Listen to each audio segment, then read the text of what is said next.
Bienvenido a su programa Entonces ¿Qué? Aquí por la señal de TV UGED. Oiga, vamos a tener un tema muy sensible.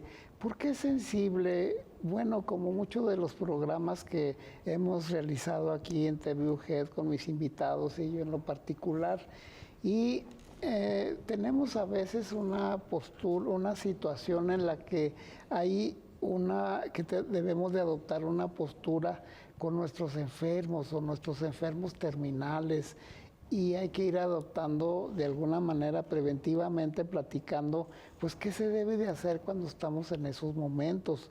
Morir en casa, eso es lo que todos nosotros deseamos cuando hay una enfermedad.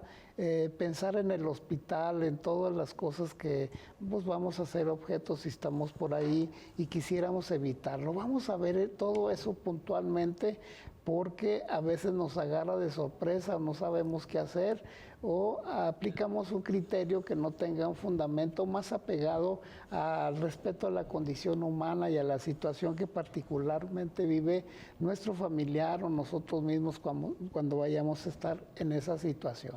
Y bueno, para ello me encargué de invitar pues a una experta precisamente en lo que sería estos temas, morir en casa. Y bueno, es la invitada, la maestra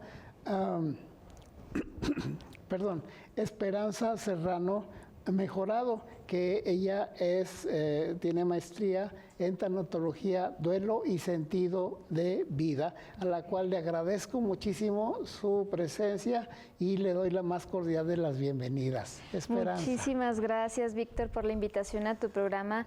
Y pues mira, precisamente como tú bien lo mencionas, es un tema muy sensible para todas las personas que están del otro lado, porque en la actualidad observo mucho que hay este miedo, esta tanatofobia.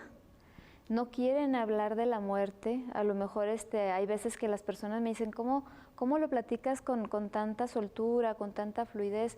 Bueno, pues es que aparte de que es mi labor, vas perdiendo el miedo a la muerte tuya y la de las personas que amas, porque te vas adentrando en este mundo que dices, para que un ciclo de vida se llegue a culminar, es necesaria la muerte, es necesaria. Así que bueno, con respecto al tema de morir en casa, como bien tú lo dices, yo les comento a las personas que en este momento nos están viendo a través de sus televisores, que platiquen, aunque se sientan incómodos, platiquen mucho con sus seres queridos, con sus familiares. ¿Por qué? Porque hay veces, Víctor, que por las condiciones en las que llega una enfermedad o inclusive un acontecimiento inesperado, que la persona ya no se puede comunicar, ¿sí? En la pérdida de algunos de los sentidos que nos comunican con nuestros seres queridos, cuando ocurre la afasia, la disfasia, inclusive también algunos pequeños derrames cerebrales, o que algo a nivel de voz o de movimiento te impide comunicarte con el mundo, porque suele suceder, hacerles saber a las personas dónde les gustaría estar llegado el momento cuando la ciencia médica ya no pueda hacer nada. Qué tema tan difícil, oye, comentar sí. Eso con los padres, los abuelos, con gente que supone uno que están más próximos, quién sabe, ¿verdad? Sí. Pero es bueno que ya quieres que me muera o qué. Ándale, mucha gente piensa eso. Es que si hablas de esto, lo vas a atraer. No pienses así, no seas negativo. Momento, pensar en la muerte no es que seas negativo. Es que estás previniendo, estás siendo razonable. ¿Por qué? Porque sucede los acontecimientos de la vida que están totalmente fuera del alcance de nuestras manos, de que la persona está en postración, ¿sí? Hay muchas personas que pasan por esto, que no se pueden comunicar por lo que tú quieras. Todos nuestros enfermos, por ejemplo, de COVID, que estuvieron a lo mejor cuando los entubaron, que ya no podían comunicar o que estaban dormidos, bueno, a ellos se les preguntó, ¿verdad? Pero todos querían irse a su casa, Víctor. Ahí querían estar. La ciencia médica hasta el siglo XIX más o menos tenía esta diferenciación donde el médico decía, hasta aquí termina mi labor, hasta el siglo XIX. Ya a partir del siglo XX ya muchas personas comenzaban a manifestar su deseo, por ejemplo, al momento de llegar la hora de la muerte, ¿sí? En 1818 que se descubre el estetoscopio, para esto muchas personas cayeron en la tranquilidad de no me van a sepultar vivo, por ejemplo, ¿verdad? Porque ya había estos miedos con respecto a la muerte. Pero ya en el siglo XX, a mediados del siglo XX, ya muchas personas pues ya se empezaron a ir a lugares como los hospitales, los hospicios. ¿Por qué? Por cuestiones asépticas, por cuestiones de tener un control, porque ya en casa no se podía tener lo mismo, Víctor. Así que bueno, la gente se empezó a desplazar a los hospitales, pero ¿qué pasó?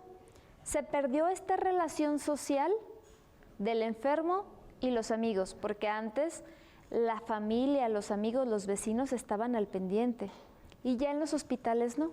Ya unos cuantos y muy cercanos. Y ahora el transitar del moribundo es de mucho estrés.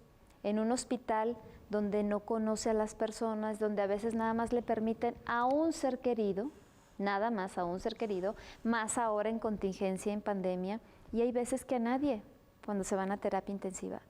Yo he estado en algún hospital por ahí abogando para que algunos de los hijos se despidieran de su papá. ¿Por qué? Porque ya no se veía que su cuerpo se regeneraba. Lo más cercano se aproximaba a la muerte. Claro que hay muchos acontecimientos donde la persona se recupera, pero donde a los hijos ya no se les permite despedirse. Así que morir en casa es totalmente distinto. Le permite en la intimidad de su hogar a la persona estar con sus seres queridos. Casi inhumano se estaba volviendo, ¿verdad? Sí. El despegarnos y no atender esos momentos, que es bueno para el que se va y es bueno para el que se queda. Sí. Antes, cuando estaban en casa, las personas que fallecían en casa, pues a lo mejor eran situaciones que podíamos lidiar, Víctor. Podíamos lidiar con el vómito, con la sangre, con las heces. A los niños se les enseñaba a ser compasivos, a no tener asco, sino que a cuidar, a tener un silencio, a tener un estado de gratitud y de respeto, y se les enseñaba. Y después de esto llegan los hospitales y ya no observamos nada de lo anterior, Víctor, que es muy humano, es muy biológico. Ya no lo observamos porque en el hospital pues está el personal médico. Pero también fuimos perdiendo la calidez, lo personal, la intimidad, la humanidad. No ponernos a lo mejor en los zapatos de este enfermo que también está transitando con miedo y que quisiera a lo mejor que estuvieran los seres que él conoce, lo que para él es conocido, su cuarto, su cama, su ambiente, la vista que tenga su ventana. Ya no se nos ha permitido, así que para las personas que están escuchando en este momento, que están viendo, coméntenlo con su familia, porque llegado el momento a veces en los hospitales les dicen, se lo puede llevar a su casa o puede estar aquí.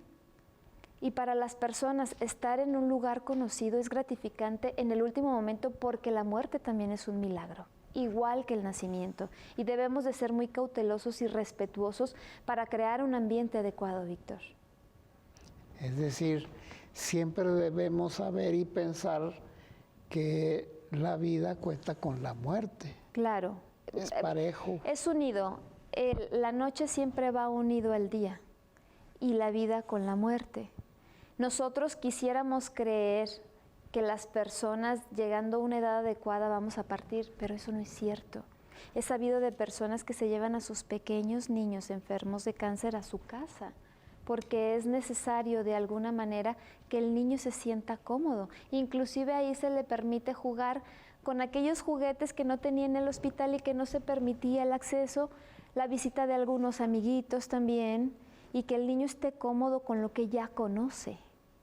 Así que bueno, para mí esto es muy indispensable. Ya hay algunas instituciones de salud donde te permiten llevarte algunos aparatos, inclusive algunas camas especiales en lo que tu enfermo transita.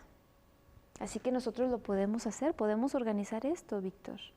Oye, y no pensar que es solo en adultos mayores, ¿verdad? No, también en niños. Hay un caso en uno de los libros de Elizabeth Kubler-Ross donde al niño se le permitió salir del hospital, ya era un niño moribundo, se le permitió subirse a su bicicleta sin llantitas de seguridad. El niño fue, se dio la vuelta a la cuadra, terminando esto, habla con su hermano pequeño, le hereda su bicicleta y al poco tiempo fallece. Este es el tipo de muertes que necesitamos, Víctor. Oye, y tal vez alguna vez lo pensamos, pero no lo hablamos, ¿verdad? No. Se queda en el aire o en suposiciones y en mucho miedo y mucha angustia. Claro. Los papás y los familiares. Sí, claro que sí. Y yo sé que es difícil para las personas que perdieron a sus seres queridos por COVID, pero he sabido de muchas personas que atendí que tuvieron a su enfermo COVID en casa y prefirieron tenerlo ahí que en un hospital, que también los hospitales hicieron cuanto pudieron, pero la satisfacción que les quedó de tener ahí a su familiar querido fue totalmente distinto a lo de un hospital. O sea, se nota la diferencia inmediatamente. Sí, o sea, de haber estado ahí presentes, de haber estado hablándole, sabían que ya no podían hacer nada, lo tenían a lo mejor con tanque, con oxígeno y demás, pero prefirió el enfermo quedarse ahí por su voluntad. Ok, público televidente, fíjese que es sensible, pero también hay que trascender esta sensibilidad que a veces nos impide acercarnos a este tema de la muerte con nuestros familiares de cualquier edad. Nos agarra de sorpresa una hospitalización y regresar a casa sería lo más ideal precisamente para llevar esto más humano y estar fortaleciendo pues, la partida de la persona y nosotros quedarnos con un mejor sabor de boca frente a esta situación inevitable como es la muerte. Volvemos en un segundito, nos espera, por favor.